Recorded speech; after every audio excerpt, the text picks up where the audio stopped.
Welcome to another episode of Relentlessly Resilient, where real people share real life experiences and the tools they've developed to move forward and live their best lives. I'm Jennie Taylor. And I'm Michelle Scharf. So excited to have Leticia Upton with us today. Leticia is a listener of our podcast. Which is always our favorite, to have someone who's listened and learned along the way and then felt compelled to share their own journey. So Leticia, thank you for joining us. And in studio, no less. We're not on the phone. We're actually in person together. I know. Which is so exciting because COVID hasn't allowed that for pretty much ever. So yeah. we're glad to be in the room together. It's very exciting. Leticia, you and I have been talking for almost a year now. Yes. You have had such life experiences that there's a lot that we could talk about today. And I know that you refer to 2020 as the year of death. You had a lot of losses in your life. Yes. Yeah. Four funerals, a dog funeral, fell Oh, off my a wall goodness. and broke my knee and my tibia. And Oh, wow. yeah. Just thing after thing after thing, the year of 2020. So we hate our 2018. Yeah, we got a jump start. Yeah. And 2020, remember, listeners, that's the year of the shutdown and Of COVID lockdown and everything. lockdown. So you were doing funerals under hard circumstances Which I just as think well. would be so hard But to today- not have, that closeness of friend and family that really carries you through. There's a Yeah. lot to talk about today. Yeah, there's a lot. We are going to focus on one particular storyline of your very hard and most difficult year, and that's the year of 2020. Do you want to introduce yourself and then just get started and tell us a little bit about your story? Sure. So I am number 5 out of 6 kids. I had a fabulous mother, and I didn't meet my sweetheart, Tom, until I was 33, and he was 43. And crazy enough, because neither of us drink, we met speed dating in a bar. Oh, wow. Okay, that's a good story. Yeah. So you're not drinking at the bar, you're just speed dating at the bar. Speed dating I at love the it. bar. I didn't know I was going to get dating tips today. I refuse to go to bars for dating because I'm like, I don't want to be with anyone who would be in a bar. So. Right. Well, I looked at him and I said, "What are you drinking?" And he said, "Coke." "What are you drinking?" And I said, "Water." And I went, "Awesome." Okay, so speed dating at the bar. Tell us the rest. So I had always thought, and being 34 or 33, I had heard several stories of people that, I just knew the moment I met him. I had a feeling and I knew. And I thought they were making this up. They're full of crap, frankly. Yeah. And then I met Tom speed dating in that bar. I had 15 other dates that night for 8 minutes. I love it. And I went home, and I remember talking to my mom, and I sat there for a moment, and I just said, "There's a feeling about the accountant." And she went, "The accountant with the big glasses?" And I said, "Yes, he made me laugh. I just have a feeling about him." Oh, I love that. And I became one of those gooey people that, gosh, I just knew. It's one of those things that's hard to explain. I remember hearing the same thing, people that would just say, well, when you know, you just know. And they're like, well, how do you know? Well, you just know. You felt the same way with John. Yeah. You guys were so young. Yeah. When I met Brent, I remember it's something. And I love that. I love Yeah. that that's part of your story. Well, and I mean, by date 6, I said to him, "So how do you think things are going?" And he goes, "Well, I think it's pretty clear that this is destined by God and that you're my soulmate." And I'm like, Okay. Well, then let's skip to the chase. That's where we're going. So how long ago was this? Because obviously today we're talking about that horrible, awful year of death, 2020. How long before 2020 was this meeting? I met him in 2006. Okay. He proposed. So we met September of 2006. He proposed February 17th. He wanted to propose on Valentine's Day, but the ring wasn't ready yet. Oh, shoot. Close enough. 17 counts. Close enough. And, he was just my dream guy. I tell you, all the things that you hope guys say and, all the sweet stuff you hope they'll do, he did.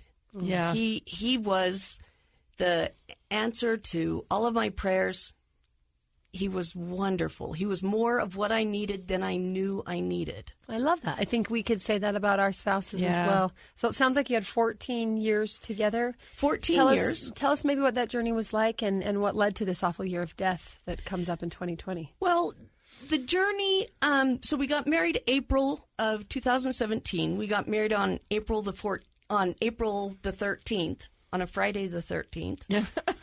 That's brave. That's brave. Tom's mom always said, well, we believe the 13's lucky in our family. Oh. And that's because Tom was born on the 13th. Oh. And so it was a lucky day. And changed the dynamic. Yeah. And, you know, as newlyweds, of course, you go through stuff and you learn how far you can push that person and how far they can push you and how far you should never push them ever again. Right. And you learn rather quickly. Yeah. I remember sitting out in my car going, holy cow, I didn't think he had that in him. Wow, I got him so mad. I am in trouble. I love it. But, you know, you make up. And anyway, we went through a lot, actually, in our marriage. We lost a house. We lived for a while with his parents. I was so anxious to start having kids because I was 34. Yeah. And my time limit was very short. But we went through 4.5 years of infertility where oh my goodness. I had surgeries. I had endometriosis really, really badly. I said to my doctor at one point, I said, what if I hook electrodes up to your privates and shock you every 10 seconds? Then you'll know how I feel. And he goes, I think we should get you some Xanax along with painkillers. What do you think? I'm like, oh, thank you. And Tom was worried, and he looked at the doctor, and the doctor goes, no worries. I've heard it before. We're fine. That's a tough road. We've talked about that with other guests, including you, Michelle, and infertility in a marriage, particularly when you've maybe married a little later in life in terms of childbearing years, and you don't necessarily have 4 or 5 years to try to figure out how to then have the baby. Right. And there was one point where we went in for this test. So we were doing IVF, and we go in for him to have this test to make sure he can penetrate eggs and all of this. And the doctor's like, well, you scored 100, but you would have scored higher if we had a higher score. And Tom's coming out of the appointment, and he is Mr. I am 100% man. I'm going to get that on my license plate. And then all of a sudden he looks at me and he goes, I'm sorry, do you feel bad? All of my test scores are really high and you're scoring really poorly on yours. Oh. And I'm like, well, okay, 3 years ago this would have been a problem. Now I'm just really glad we have one part of the system working really well. Right. Sure. Yeah. So I finally got pregnant with IVF. Oh, that's wonderful. And it was a miracle, absolute miracle. And they were, it turned out that once they transferred those 2 embryos, they called up later and said all the other embryos have stopped developing and stopped growing. So this was our only shot. So this was it. This was it. And it worked. And we had twin boys. And my husband was so excited.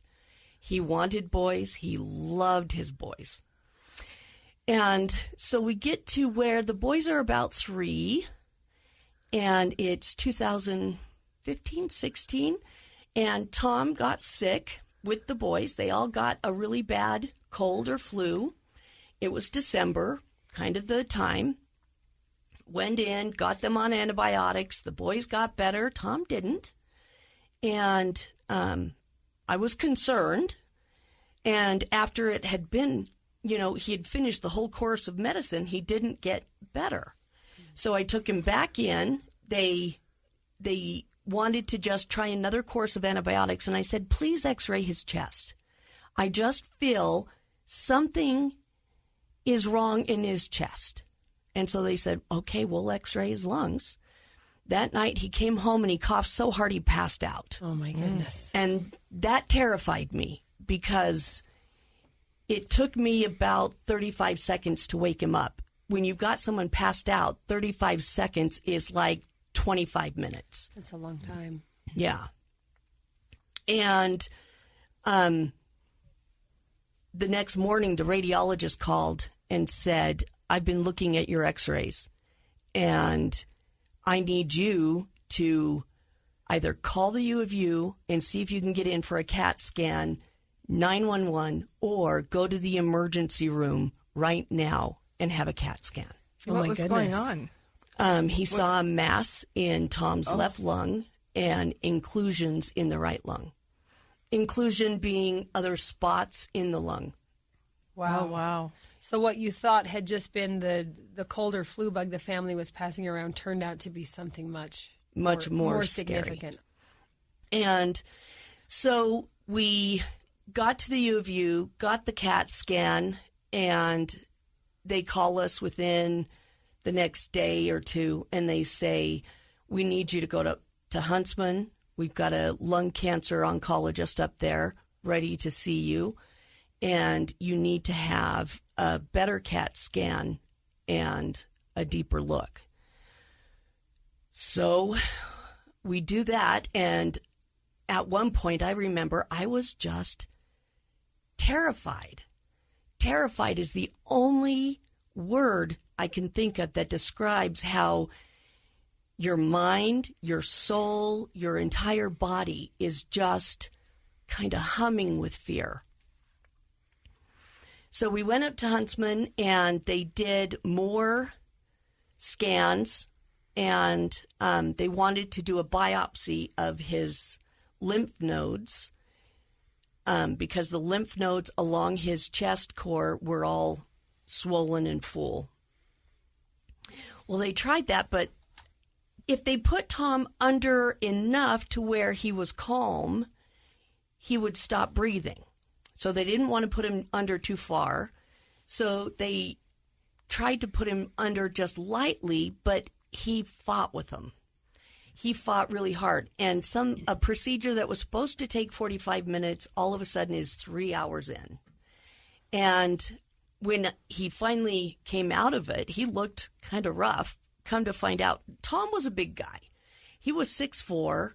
He was very broad. He was a big guy. Yeah. And it apparently took several nurses and orderlies or whatever to hold him down so that they could get any kind of a biopsy. And they had to go through his nose. And that biopsy... It's really an uncomfortable procedure. Right. I mean, yeah. Yeah. He had bit through the camera that was going down his throat and broke it. So then they had to go through his nose because he was fighting them too much. Wow.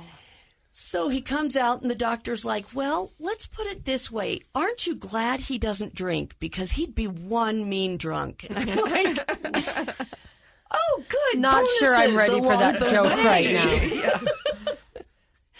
So we get him home and they call us and they tell us, we couldn't get a deep enough biopsy. We need to do another one. Oh, no. They send him in, but this one, they just numbed a spot and went directly into his lung and grabbed a part of that mass. And I'm sure you remember, Michelle, waiting for the test results for them to tell you what is the actual diagnosis is like eons of time. It takes forever, and you're waiting for this shoe to drop on your head. Finally, we get the diagnosis that he is in stage 4 lung cancer, non-small cell. Oh, my goodness. And there's not a lot they can do. It's interesting. You know, I don't think a lot of people really understand that lung cancer is pretty big and prevalent, even in Utah, even though we don't have a high smoking population. And oftentimes it's not related to smoking. Tom's doctor said it was due to radon, which is a natural, colorless, odorless gas that seeps up from the ground.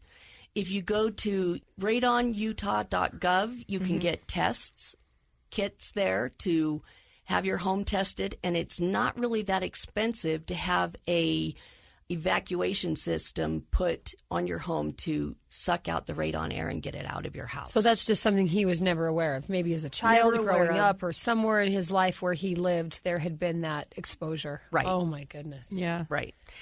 That's a good PSA for us. That is. Let's put some links to that. Yeah. Radon.utah.gov. So this I is, believe, yeah. What year was the diagnosis? So he was diagnosed, let's see, if the boys were 3, 16, in 2016. Mm-hmm. So you had almost 10 years of marriage before that just felt like the ups and downs of marriage and life and infertility and childbearing and everything else that is not necessarily easy. But it's life. But it's life. And then you've got, like you said, the shoe drops in 2016. Right. Yeah. So he started on what is called a immune therapy. And immune therapy has worked wonderful for a lot of people. Mm-hmm. Unfortunately for Tom, it didn't. And after about a month on immune therapy, he could hardly breathe. He was insistent on still going to work. The doctor said to him, you've got about a year, maybe. And so you're going to want to quit your job and just spend time with your family. That offended Tom. Tom was like, I'm not going to quit my job and leave my wife and kids with a ton of medical bills. What kind of a man does that? Yeah. So he'd been going to work, and one day I watched him try and go from his car to the mailbox.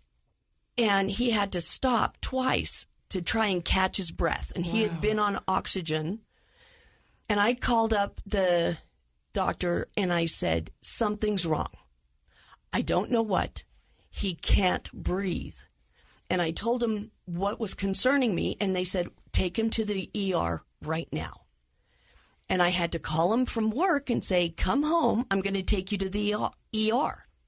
The whole time he's going, this is ridiculous. They're just going to say you have lung cancer, and we know that. And I'm like, will you just trust me? And let's go to the ER. We get there. And they do a scan, and they come back and they say, well, we know why you're uncomfortable.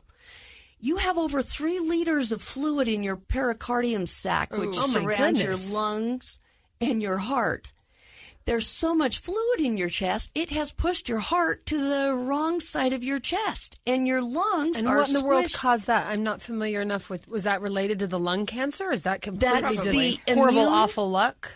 The immune therapy, instead of his body fighting the cancer, it filled up with fluid. Oh, my goodness. Yeah. So a complication from an attempted treatment. Right. Oh, so that's terrible. They had to do a surgery, go and put a drain into his lungs and drain fluid. And we were emptying that drain for about 3 months. Oh, my goodness. So from bad to worse. Meanwhile, you've got 2 little 3-year-old boys, which we've had 3-year-old boys before, one at a time, and that is a full-time job. And twins have a combined brain that becomes like Yeah, you're scaring me. That's enough. Yeah, stop. I just had my 8 and 6, I guess it's 9 and 6-year-old grandson over at my house this weekend, and those boys fight like mad dogs. Oh, and like you said, the energy of the two makes it far more than 1 + 1. Right. I can't imagine 2 3-year-olds because that's just insanity. It is a lot. Oh, and when they're getting along and it's nice and quiet and they're not fighting, that's when you should worry they're the most. destroying something. Right. That's the biggest worry. Yeah, that's so crazy. We have to take a break. We're going to take a break and we'll be right back.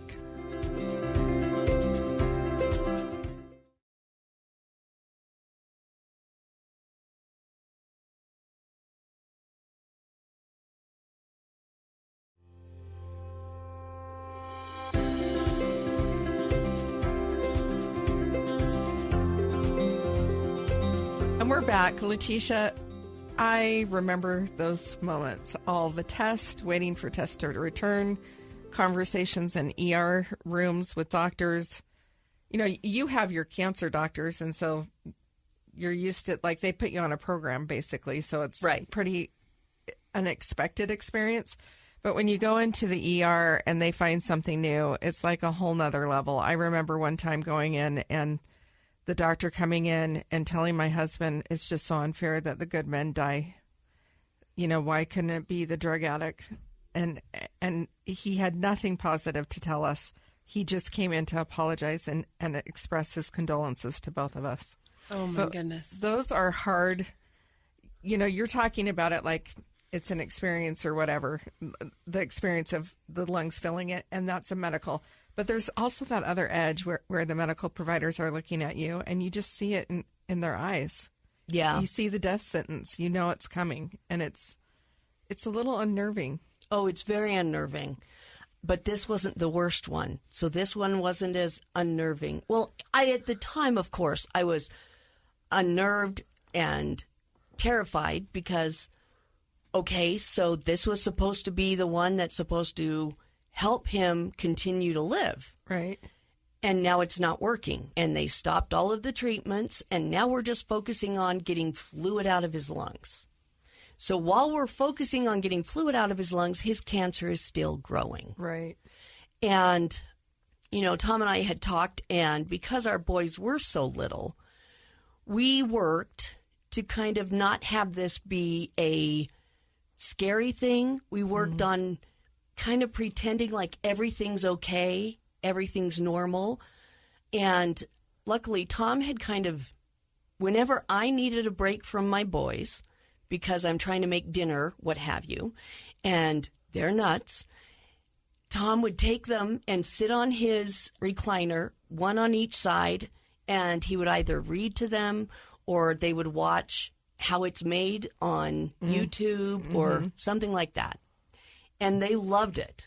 So because he was sitting in his recliner, relaxing more, they would just go and sit with Dad.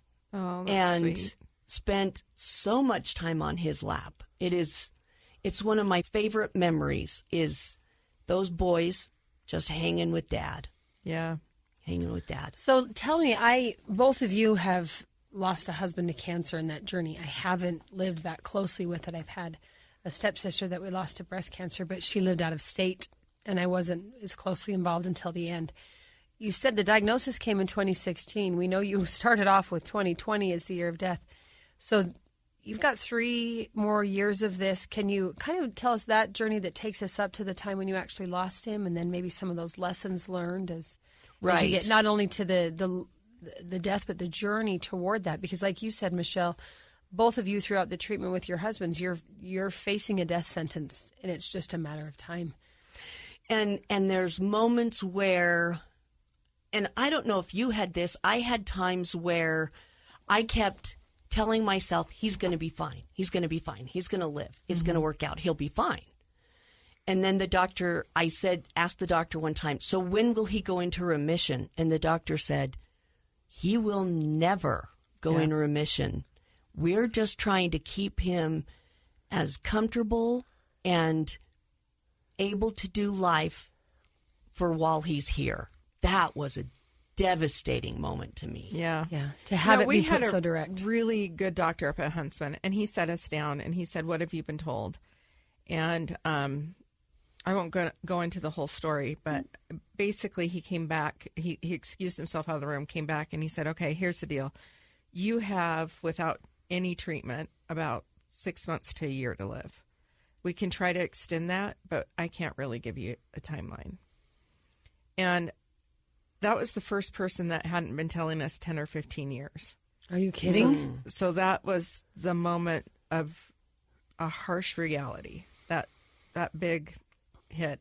But he was really good in the way he sat us down, explained the cancer, explained why there's no treatment for it. My husband had prostate cancer, but it had metastasized into his bones. And so that was, a little bit different scenario. There was no treatment. We were beyond treating the cancer. Right. And it's a really hard thing to accept. And yes, my husband was invincible. He told us that all the time. And I watched my husband heal himself. He cut off his thumb almost completely off and wrapped it in electrical tape, and then 3 days later would unwrap it, and you could barely see a scar from where he'd sliced it open. And, this man had been carbon monoxide poisoned. Like, I could list hundreds of things where it's like near misses, and he had us convinced he was invincible. So when the doctors told us that, there was the part of denial. And I think that that's also the part of reasoning and rationalizing something that you've been told, right? And kind of the bargaining piece. Oh, yeah. Where you're like, they haven't met my husband yet. Like he's gonna be the first. Yeah, these diagnoses won't apply to us. Yeah. Well, and me, I was like, oh, I have enough faith. Right. But then I realized, do I have enough faith to be okay if he doesn't live? And I think that's where faith and resilience really intersect, because Yeah. I'm a person of faith as well, and I find hope in God having a hand in my life. But that's one of the greatest lessons I think I've learned in my resilience journey, is that faith doesn't mean magic wand fixes everything. No. Faith is being able to have that acceptance that the plan doesn't really unfold the way you want it, which I think is true for all of us, cancer or not, death or not. I don't know a single person whose life actually looks like they thought it would when they were 20. And when you bring your faith into that, I think it's a beautiful way to have some peace of mind, but it doesn't just magically make everything easy. I love the line, life is what happens while you're busy making other plans. Exactly. So we all... And plans are great. We all visualize and we all build on hopes and dreams and goals and wishes and all kinds of things, right? And we set our sights out there, but then life has a way of bringing either obstacles or opportunities. You can look at them either way. Yeah. And sometimes they just put you on a completely different journey. To me, all of the experiences I have had, to me, the entire purpose of why we are here is to learn and grow. Oh, absolutely. And every experience, and mind you, my caveat, I sound like I've got it all down, but that's because I'm here today, and that's what I'm supposed to sound like. But the truth is, there are days that I still struggle. But I used to believe that, has God forgotten me? Why am I going through this? Does he not love me enough? And I realized all of the trials that I have been through before this moment were helping to prepare me so that I can survive this moment and the next thing coming. Absolutely. And one of the things that I think is an aid to seeing or having stronger resiliency is seeing the precious miracle moments of, I had an incredible neighborhood. As soon as they heard that Tom was facing cancer and going to die, people donated. I had decided I was going to build this rock wall. I had rebar, I had dug it out, and then Tom got sick and it was rainy and most of the dirt washed down the hill and it was a mess. And they got together, and one day a truckload of boulders shows up. Oh, wow. And then the next day, a neighbor comes with a backhoe, and I have a beautiful rock wall holding everything. It will never move. And it took that off of my mind. Yeah. What a beautiful, wonderful thing. And I think it's vital to our resilience to see these miracle moments in our life. Absolutely. The fact that when I'm calling and going to take Tom up to the ER because he can't breathe, I happen to have a neighbor who said, hey, do your boys want to come and play? These moments that help. Yeah. So after the whole fluid thing, they did a DNA test of his cancer. And I find this absolutely incredible, that there are people out there who study how cancer mutates and what mutations are what. The highest majority of his mutations were something called BRAF, B-R-A-F. It's kind of a skin cancer, which is weird to have skin cancer in his lungs, but that's what it was. And they were just starting this test to test this medication that had worked well with skin cancer, and they were doing a trial to see if they could open it up for other cancers in other locations of the body, like in the lungs or in the brain, for high counts of BRAF. So luckily he got on this trial. And the great thing about this medication is it's mailed to you. It shows up at your door, and it's pills that you keep in the fridge and take. And that gave us another year for Tom. That's awesome. Yeah, he actually got to where he could go off of oxygen. Oh, that's amazing. And he was doing... So was it actually shrinking the cells? Yes, it shrunk the cells. His lymph nodes went down to normal size. Mm-hmm. And when they first found the mass in his left lung, it was about the size of a fist. Mm-hmm. Wow. And so it had gone down to about the size of a walnut. Wow. So it was doing incredible. So did he have a reasonable quality of life that final year or so? What was that? Well, not the final year. This was year... So this is in the middle. So diagnosis, then some treatment to at least a year of decent quality of life, would you say? Or... Right. Oh, yeah. He was going to work. He was... Oh, that's great. He was feeling... He went to work until, I would say, 3 to 6 months before he died. Okay. And then that's when it kind of turned. Right. And like another thing that he had worked for the Utah State Board of Ed for 15 years. And there was, people in charge changed, and they kind of came in with the attitude of we want to clean out all the old. And because Tom had been there 15 years, they downgraded his title and his pay and things like that to try and get him to quit. And he had been applying for other jobs, and at one point he said, I don't understand this. Why can't I get another job? And I said, honey, this is when you have to have faith and believe that you will get the job you're supposed to have when you're supposed to have it. And he did. He got this job with DNR, Department of Natural Resources, mm-hmm. And he was working in the Water Rights Division. And within 2 weeks of him being at this new job, his supervisor, the state engineer, put his pay up to where it was before all the cancer started. He told me, your husband is an answer to prayer. And we had all these arguments and tension in the Water Rights Division. And within 2 weeks, he calmed everybody down, and everything's just lovely. And the state engineer had also had cancer. And so... Wow. He had an added empathy to that. Right. So you make it through the diagnosis, you make it through 1 year with at least some treatment and relief in a sense. You get the new job, you're moving into, but the entire time this is fatal, right? No one's ever come back and said, hey, now that this treatment's worked well, we're giving him another decade anticipation. No. You knew the end was just a matter of time. Right. We're going to take another break and come back and then have you walk us through that year of death and the lessons learned as we speak of the pillars of resilience. We'll be right back.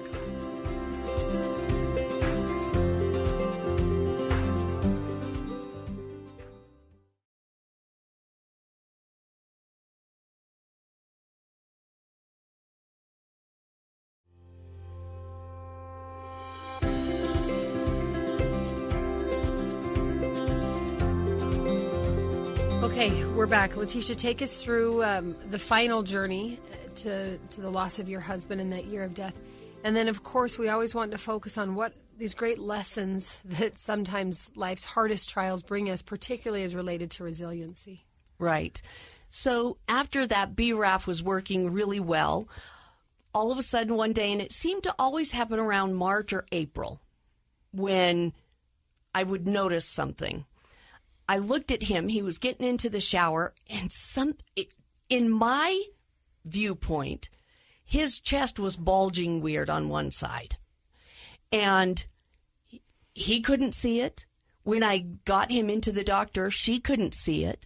But she said, and mind you, yes, I was in denial, hoping he will just live through all of this, mm-hmm. where in the back of my mind, I also knew. He just knew. Mm-hmm. I am an optimist, which I haven't felt actually the last couple of years, but I am an optimist. Mm-hmm. And he was a pessimist. And personal note, I think all optimists like to say they're realists. Air quotes, realists. Mm-hmm. No, they're pessimists. Anyway, and so he just knew, and he had been planning. He had been putting things in place that he never talked to me about, that he never explained to me. And that was fine. I would just, I was trying to raise kids and, keep my boys from thinking dad's dying. And anyway, after I noticed his chest bulging, the doctor said, I told the doctor she needs to talk positively because I couldn't take all of her death talk. Mm-hmm. And so she worked on it to help me. But her and Tom would look at each other and kind of no. She said, well, let's just check everything and let's do a full body MRI and see where we are. And his lung cancer had started to grow again, even though he was on the BRAF. And he had 2 tumors in the cerebellum of his brain. Oh, no. And so we talked to radiologists, and they had another chemo that they wanted to try with Tom because he did so well on the BRAF. It was an injection, and for 6 weeks we went to the Huntsman location in Farmington, and he had injections for weeks, and I would sit by him, and I would do Legos or crochet, what have you. And the radiologists had figured out that they were going to, because it was a study to see if they did radiation streams from several different locations around his head to hit and accumulate in those 2 spots. Mm-hmm. And that worked out really well. The tumors shrank in the brain and went away. And his lung cancer calmed down. And they said just to keep things going, they put him back on the BRAF medication after the injections. And it was going really well. And then that got us through Christmas. Then in January, one day he woke up and he was super dizzy. And he's like, I can't work. Something's wrong. So we take him up to Huntsman, and he was having double vision. So he put something on like an eye patch. And we got up to Huntsman, and they did a scan, but we got up there in the later afternoon. So they said, what we're going to do is we're just going to check you in, have you stay here overnight, and then we'll have a really good detailed CAT scan done tomorrow. And that was a Thursday. So he stayed overnight. I went home and had the boys sleep with me because I slept just fine for 33 years without him. Mm-hmm. And then, like within 6 months of sleeping with him there, I cannot sleep without that man. Right. And I don't know when I will ever sleep again. Yeah. Yeah. So we go in, and I go in Friday, and they're like, okay, we're just waiting for this doctor to come and this doctor to come.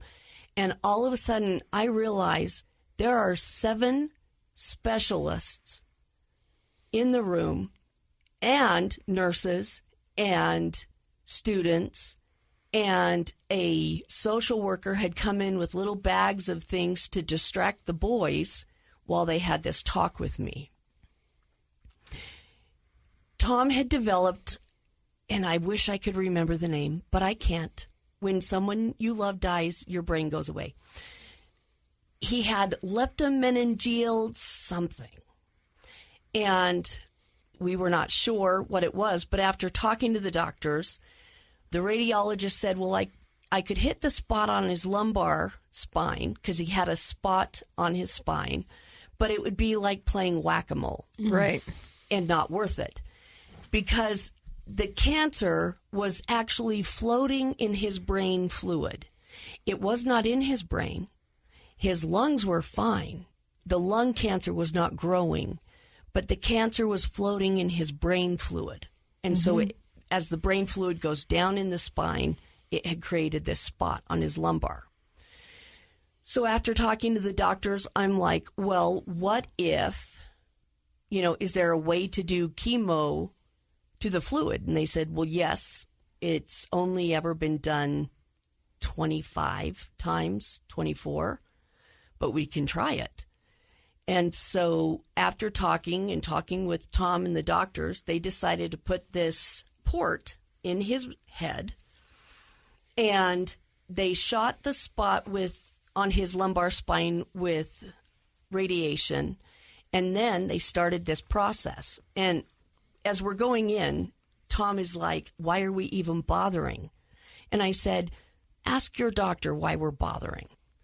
And we go into his doctor, and she said, first off, Tom, I love what your body does with any medication I give it.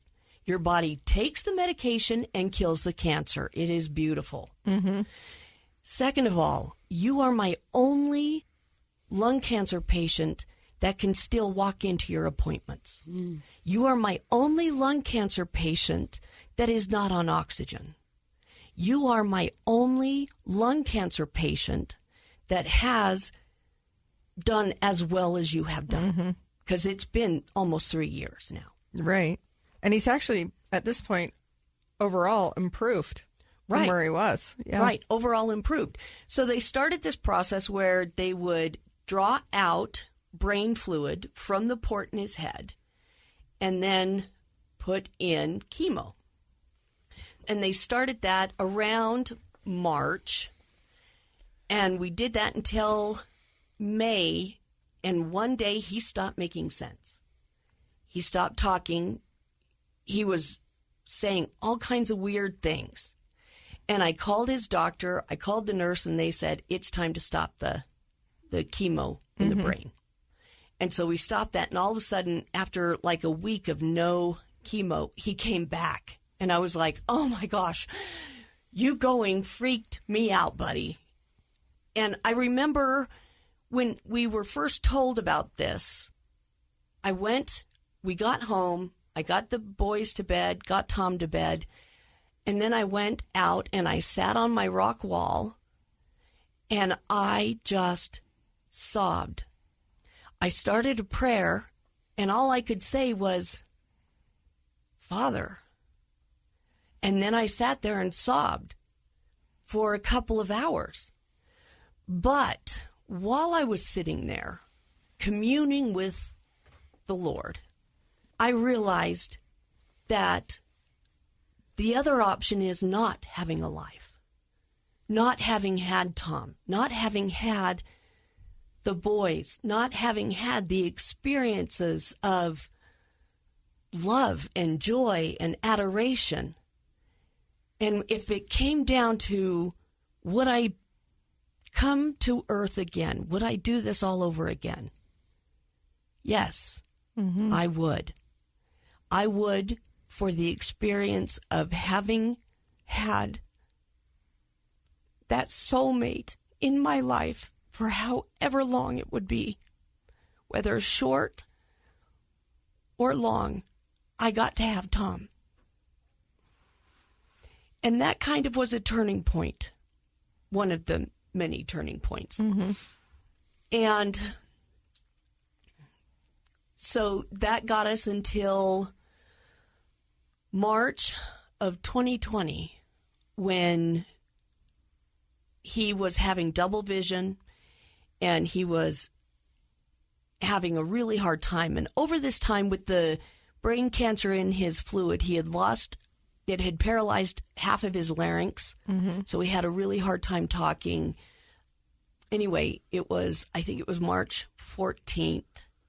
We went in and they said the brain cancer has now gone in and is throughout his brain. And we just laid there in acute care up at Huntsman, and I just sobbed all day because I knew this was it. And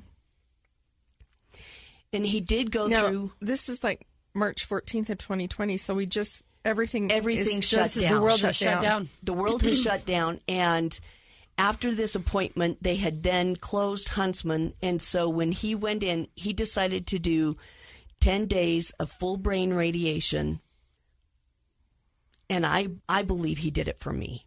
Mm-hmm. Because he knew he was dying. He had known for a while, and I believe he did it to show me I am doing everything I can. Yeah.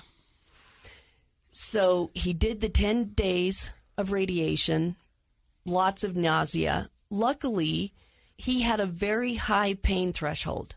So if he was in severe pain, he would take a Tylenol. And he didn't ever need a lot of painkillers until after this 10 days. Mm-hmm.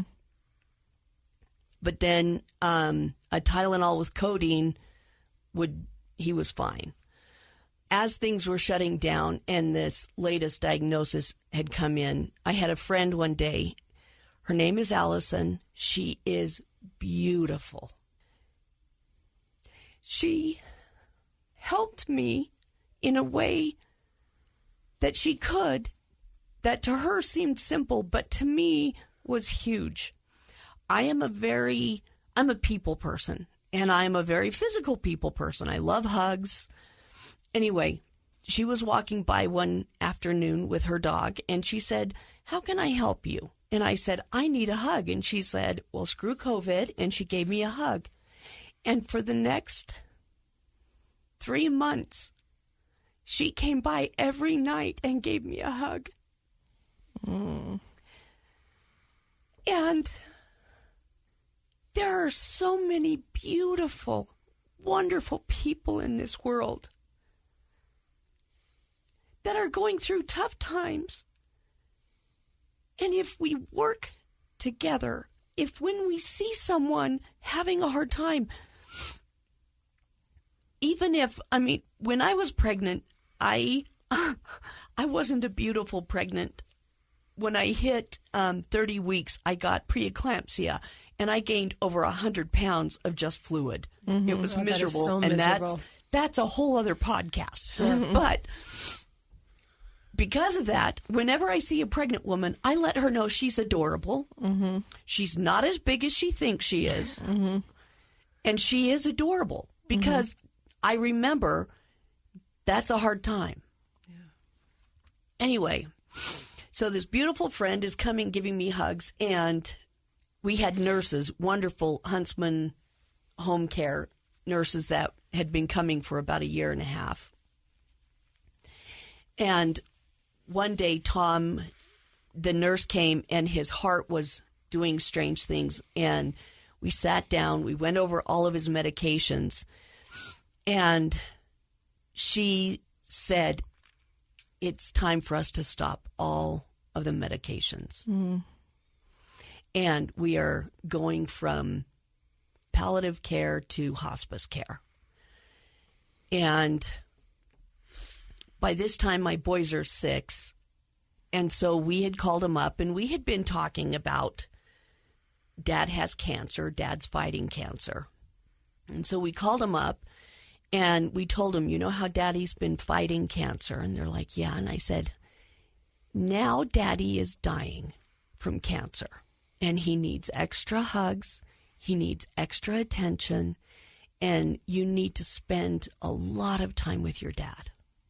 And they were crying. I was crying. I walked the nurse out. Now, I had only ever seen Tom cry or tear up once or twice in our entire marriage. He was raised in the old school, men don't cry. I come in from talking to the nurse, and he is sitting in his recliner with his boys, sobbing. Tears dripping off of his chin, sobbing. And I said, "Honey, are you afraid? What's going on?" And he looked at me and he said, "I'm just afraid I haven't done enough to take care of you and the boys when I'm gone." He loved me so much he was worried about me. As he was doing okay, and I think that was April through part of May, where he was on the hospice care and he had this walker, and all I could think to do was to dig in my garden. And I dug out juniper bushes and I put bricks in and leveled my terrace, the back. I was kind of losing my nut. And he would just go and sit and watch me work. And his amazing work had let him retire and everything. He bought out early retirement, so he retired with 30 years with the state. And, you know, everything's shutting down. It's kind of crazy to think about. Then one day, it was about May 19th, 20th, he started to throw up. And he was throwing up. It was horrible. Come to find out, he was bleeding internally somewhere. They didn't know.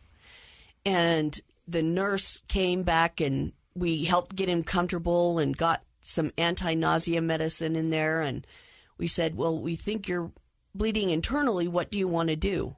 We need you to go to the hospital right now. And he goes, no, I'm not going. I'm not going anymore. And he had asked me about 2 weeks before, right around our anniversary, how long do I have to stay here? And I told him, honey, you have done way more than I could have ever asked of you. You can go when you're ready. So after they found out he had been bleeding internally, they told me he has about 15 to 20 hours to live. So it kind of started this vigil where his dad and his brothers came up. His dad was dying from prostate cancer at the time. And it was kind of, I have this super sad but loving picture of his brother and his nephew brought his dad up in his wheelchair to the house. Tom couldn't get out of bed. His dad couldn't get out of the wheelchair, but the room wasn't situated for him to get close, so he and Tom just stuck their feet out and they tapped toes.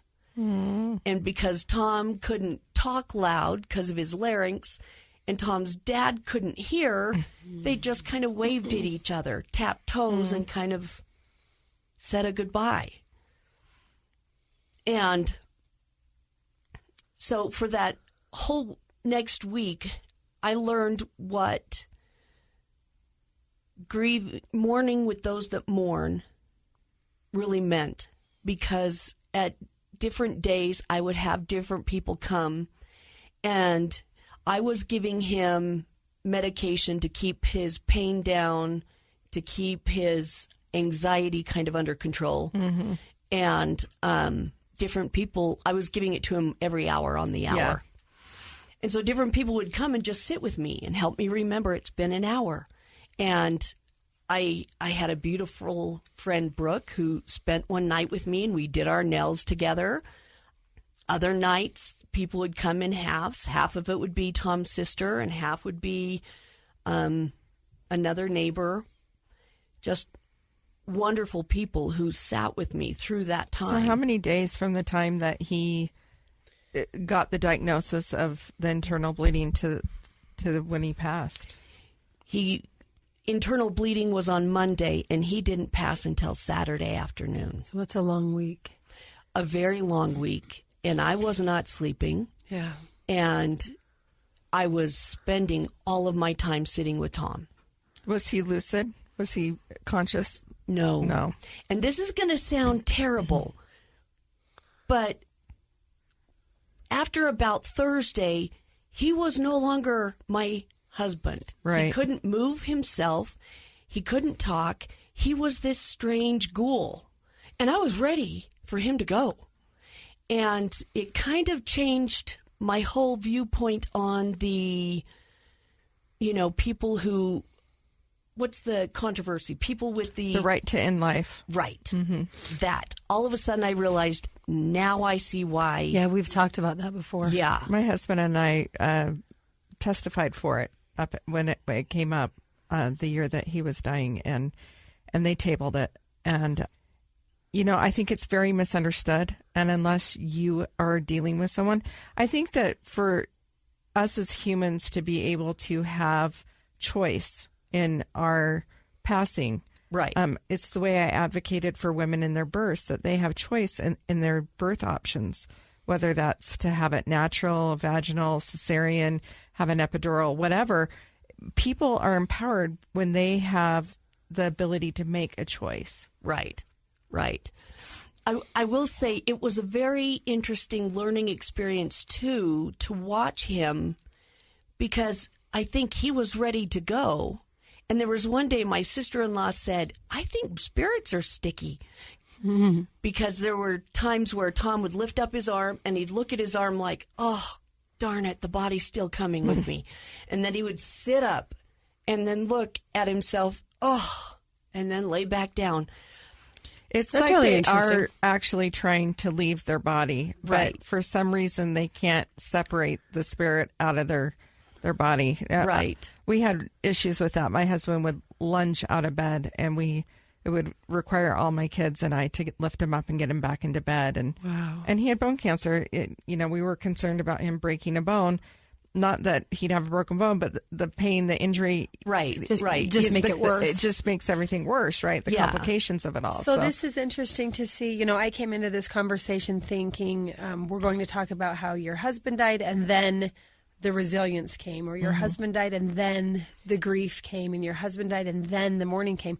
When in reality, you had 3 or 4 years, and Michelle, you too, for your cancer journey, where you're learning to mourn and grieve along the way. You're learning how to be resilient with people around you, supporting you and being there for you. And I think that's something that's maybe misunderstood in our culture, that it's not just death, funerals, some of those bigger milestones that are so visible from the outside.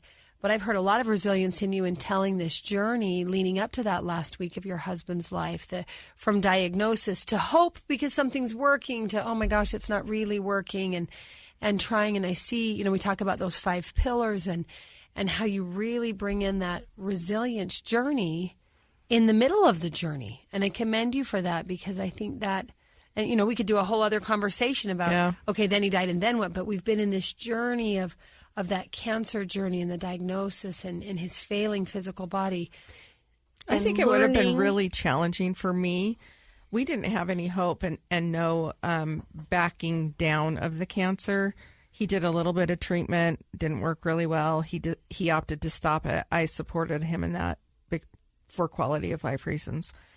I think if I would have had a husband that was on these medications and they were shrinking cancers, I think I would have really convinced myself that they've got it wrong and that there's a way around this, and that this we're going to be over soon, and we're going to beat it. We're going to somehow.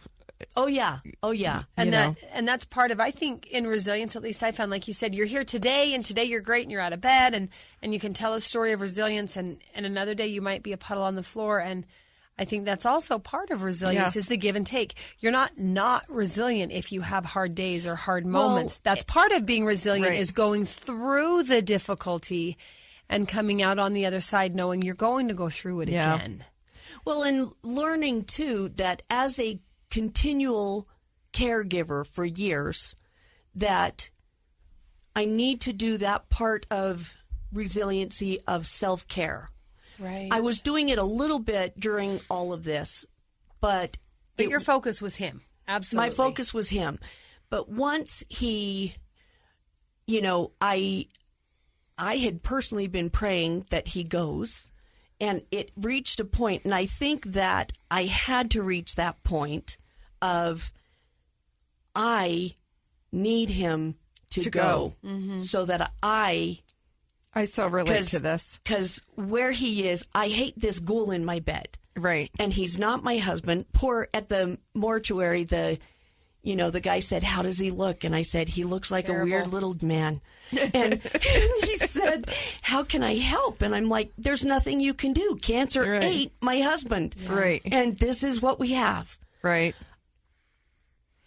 My kids called my husband the zombie towards the end. Sounds like the same. It's the same kind of, when you're using these terms, I'm like, oh my gosh. Our backstory is very similar. Right. Those last few days. Mine lasted 10 days, and he was death gurgling the whole time, and that created challenges in itself. One of Tom's eyes had shifted down because of the brain cancer, and he had lost muscle strength in his eyelids, so he was one eye always open, staring at us, Ghoul. Just truly haunting. Really haunting. Yeah. So let's hear you. He makes it to Saturday. I would love to know some of the maybe deepest lessons of resilience that you had discovered by the time he died. Because again, I think sometimes we think, oh, that starts after. But what were some of those key takeaways of resiliency that maybe you had reached by the time he was finally able to leave that destroyed body? Right. So one of the things my mom always used to say and I remember her saying this when I was so young, go have a meeting with you, yourself, and I, and figure out what's happening up there, because your actions are saying there's crazy town happening. And I have often said, me, myself, and I, we're going to go and have a meeting and figure out. Well, over this week, people coming and saying their final goodbyes, I realized that one of the things Tom needed to know was that I will be okay. And even though after he went, there's a moment where I was relieved, because he was out of that sickly body that could not do anything anymore. I was relieved because the box of shoes of cancer that sits above your head and periodically drops one out and clonks you was gone. But I also knew I was picking up a new weight, but I could because of everything I had been through. And it's hard to describe because you are devastated. You're sobbing, overwhelmed with so much emotions. But I knew I could continue on because Tom expects me to, because my boys need me to. And because the last 3 or 4 years you had learned that you could.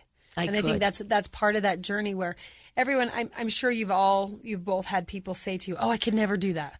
Well, neither could I. And yet when life demands it, you do. You can't. You just step up. And there is, as much as it's overwhelming and depressing to make the laundry list of horrible, awful things we've ever lived through in our lives, that list can also be very empowering. Like you said, at one moment you mentioned that previous experiences in your life had maybe helped prepare you for this horrible, awful experience. And now this horrible, awful experience might make you better equipped for who knows what lies down the road. And I think that's a huge part of resilience, that recognition that I can create some meaning and purpose, even if I think this is a horrible, awful thing. I don't have to love it and be Pollyanna happy about it, but you can get through these awful years. And I love that you mentioned you had kind of this almost ironic awareness of your own strength in the midst of the depth of your grief. Right. That this is horrible and awful, and I can do this. I think that's powerful. I didn't want to. I still don't want to. None of it. Yeah. I The problem is nobody asked. To do this. Nobody asked if we wanted Nobody to. asked Here we if are. we wanted to, but we you get to. can. But we get to. And you're capable of it. the last day, Saturday, I remember Saturday morning, I had a friend and she was trying to tell me, you know, just think about what a spiritual moment this is. All of these spirits coming to get him. I do not have that talent. I do not see spirits. I do not have whatever it is. I would love to see Tom again. I would love to feel him around. There have been 2 times since he passed where I knew he was with me. Mm-hmm. But I was not cluing into that part. I was able to lean on his shoulder, and I took about a 2-hour nap. And then I whispered in his ear, Tommy, I'm going to go get your boy some food. I've got this. And I left the room. When I came back, he was gone. Yeah. And It's so interesting. Your story and mine are very parallel. Yeah. When my book is written, you'll have to read it and you'll be like, oh my gosh. Like, this is my story. This is so crazy. It's very similar ending. So to kind of just give a clue of the rest of 2020, because I called it the year of death. So this was May 23rd that he passed. We had a graveside service. We were able to have about 50 people there. And it was nice. And at the graveside service, my sweet father-in-law grabbed my hand and said, oh, honey, I wish it was me and not him.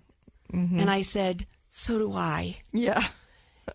Well, he passed away July 29th, 26th or 29th. I lose track. In June, I fell off of a wall, broke my knee, tore out my ACL, my NCL. Anyway, so he passed away in July. In August, my brother-in-law passed away. He had been struggling with schizophrenia for many years, and he took his life.